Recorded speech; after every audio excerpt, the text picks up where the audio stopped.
இப்படி தண்ணியை சேமிச்சு வச்சு குடிக்கிறதுக்கும் விவசாயத்துக்கும் வழி வகுக்கிறது எவ்வளோ பெரிய ஒரு நல்ல விஷயம். ஸோ இந்த மாதிரி நல்ல விஷயங்கள்லாம் செஞ்சிட்டு கதைகள் சொன்னா பரவாயில்ல, எதுவுமே செய்யாம கதைகளை மட்டும் அடிச்சு விடுறது எப்படி?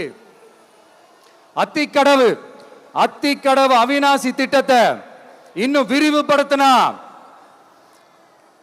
அந்த 3 மாவட்டத்தில் இருக்கிற லட்சக்கணக்கான மக்களுக்கு எவ்வளவு பிரயோஜனமா இருக்கும். எத்தனையோ லட்சம் ஏக்கர் நிலங்கள்ல விவசாயம் நடத்தினா எவ்வளவு பிரயோஜனமா இருக்கும். ஏன் அதெல்லாம் பண்ண மாட்டேன்றீங்க? வள்ளுவர் கோட்டத்துக்கு காட்டுற அக்கறைய இங்க மக்கள் வாழ்வாதாரத்தில் கொஞ்சம் காட்டலாம்ல, ஏன் காட்ட மாட்டேன்றீங்க?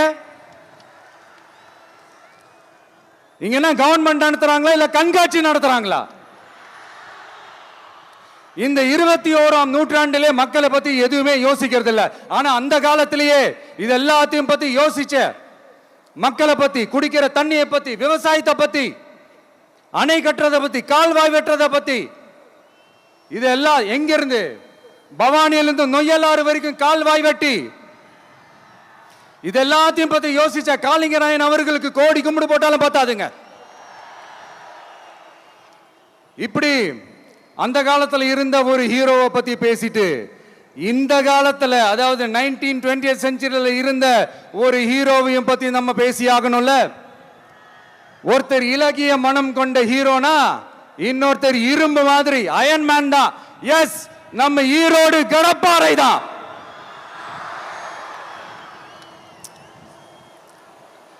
ஒட்டுமொத்த தமிழ்நாட்டையே திருப்பி போட்ட சீர்திருத்த நெம்புகோல் ஈரோடு மாவட்டத்தில் பிறந்த அவர்தான். இந்தியாவுக்கே இடஒதுக்கீடு சம்பந்தமான அரசியல் சட்டத்தை திருத்தறதுக்காக போராட்டம் நடத்தினவர் யாரு? நம்ம தந்தை பெரியாரு. 100 வருஷத்துக்கு முன்னாடியே வகுப்பு வாரி பிரதிநிதித்துவம் வேணும்னு கேட்டவர். அன்னைக்கும் சரி இன்னைக்கும் சரி ஒரு ஆச்சரியத்தோட பார்க்கக்கூடிய ஒரு மனிதர், நம்மளுடைய கொள்கை தலைவர். அப்ப அண்ணாவும் எம்ஜிஆரும் யாரு? பெரியார் அவர்கள் கிட்ட இருந்து எங்களுக்கு தேவையான கொள்கைகளை எடுத்துக்கிட்டோம். அவரை ஃபாலோ பண்ற, அவரை வழிகாட்டி ஏத்துக்கிட்ட அண்ணா அவர்கள் கிட்ட இருந்தோம், எம்ஜிஆர் அவர்கள் கிட்ட இருந்தோம் தேர்தல் அணுகுமுறையை எடுத்துக்கிட்டோம். அண்ணாவும் எம்ஜிஆரும் தமிழ்நாட்டோட சொத்து. அவங்கள பயன்படுத்துறத பத்தி யாரும் இங்க கம்ப்ளைண்ட்லாம் பண்ண முடியாது. அண்ணா எங்களோடது, எம்ஜிஆர் எங்களோடது, நீங்களா எடுத்துக்க கூடாது அப்படிலாம் யாரும் இங்க அழுதுட்டு இருக்க முடியாது, சொல்லிவிட்டேன். அதனால நாங்க ஒரு வழியில அரசியல் செஞ்சுக்கிட்டு போயிட்டு இருக்கிறோம். உங்களுக்கு தான் டிவிக்கே ஒரு பொருட்டே இல்லைல்ல, அப்புறம் ஏன் கதறீங்க? அப்புறம் ஆளாளுக்கு அங்க போயிட்டு இங்க போயிட்டு புலம்பி தள்ளிக்கிட்டு இருக்கிறீங்க.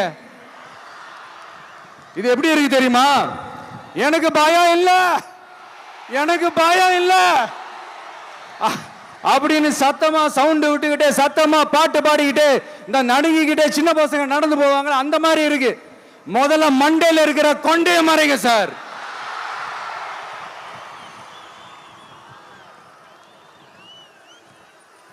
சும்மா மாறு வேஷத்துல மறு வச்சுக்கிட்டு மீடியா ஆளு, ரேடியோ ஆளுன்னு இவங்க ஆளுங்களே மாத்தி மாத்தி அனுப்பிக்கிட்டு, இதெல்லாம் என்ன மக்களுக்கு தெரியாதுன்னு நினைச்சிட்டு இருக்கீங்களா? மக்கள் எல்லாத்தையும் உன்னிப்பா கவனிச்சிட்டு இருக்காங்க. அதனாலதான் சொல்றேன், உங்களுக்கு நீங்க கொள்ளையடிச்சு வச்சிருக்கிற காசு தான் துணை. ஆனா எனக்கு என் மேல எல்லையில்லா பாசம் வச்சிருக்கிற இந்த மாசு தான் துணை.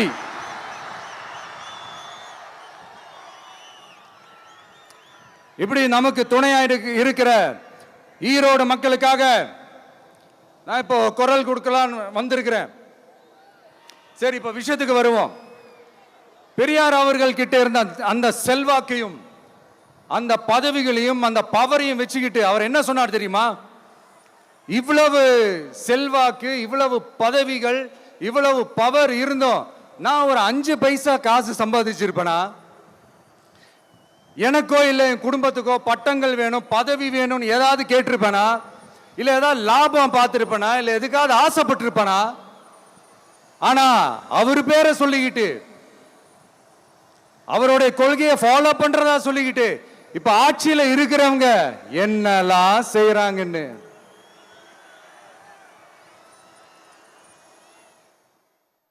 அதனாலதான் சொல்றோம், பெரியார் பேரை சொல்லிக்கிட்டு தயவு செஞ்சு கொள்ளையடிக்காதீங்கயா, தயவு செஞ்சு கொள்ளையடிக்காதீங்க. அவரு பேரை சொல்லிக்கிட்டு பெரியார் பேரை சொல்லி கொள்ளையடிக்கிற இவங்க தான் நம்மளுடைய அரசியல் எதிரி. மக்களை நீங்க சொல்லுங்க, நம்மளுடைய அரசியல் எதிரி யாரு?